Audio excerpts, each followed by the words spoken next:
Namaskar dear students, dear Stuma Sharda.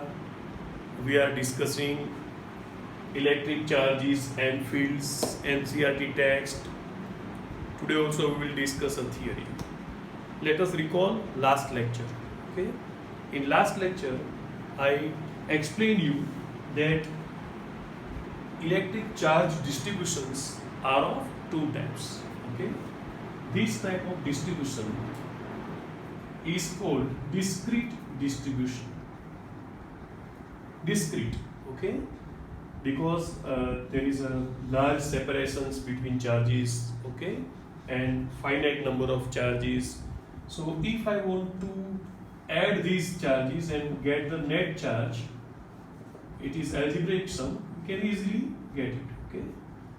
Moreover, if you want to find out electric field produced by this system of charges, we can easily obtain using principle of superposition. That is, vector E equals to vector E1 plus vector E2 plus vector E3 plus vector E4. So this was about discrete distribution of electric charges.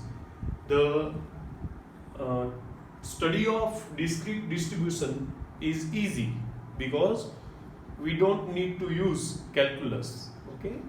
Now the other distribution is called continuous distribution. Okay. This is continuous charge distribution on a line. Okay. Similarly, we can have continuous distribution on a surface or continuous distribution in 3 dimension in volume. Okay. That we will discuss in next lecture. Today, our question is obtain electric field due to continuous linear charge distribution at a point. So this is the figure. Okay, this is continuous linear charge distribution. Okay, means so many charges and distances between them are just negligible. Okay, then it is called continuous distribution on line. I have to find out electric field intensity or electric field produced by this distribution at point P.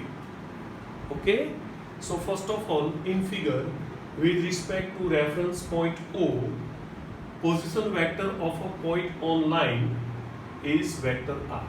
Okay, this point having position vector R with respect to O. I am considering a small line segment here. Okay, of length delta L. Okay.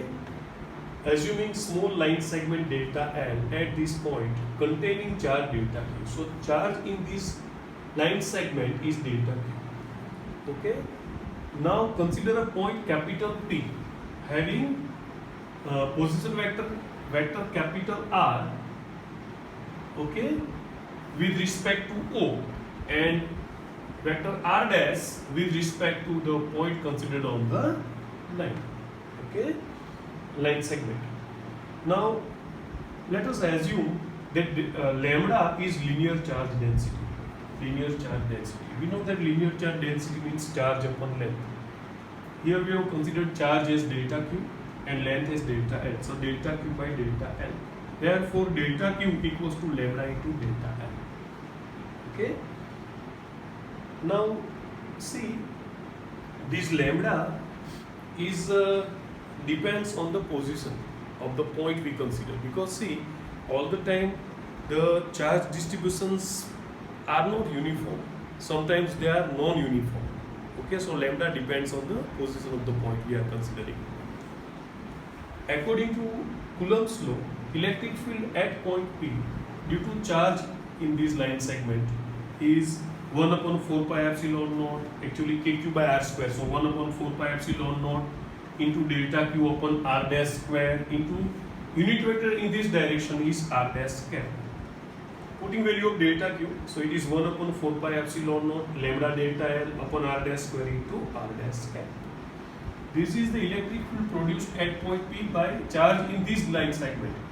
Now if I want to obtain total electric field here, that is resultant electric field at point P with all the small line segments I consider on this line, I can obtain it using principle of superposition.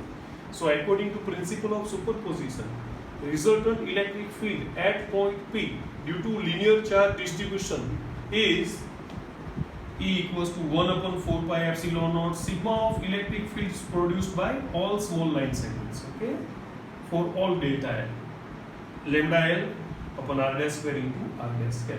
But just I told you that if the charge distribution is non-uniform, lambda can change inside this small line segment.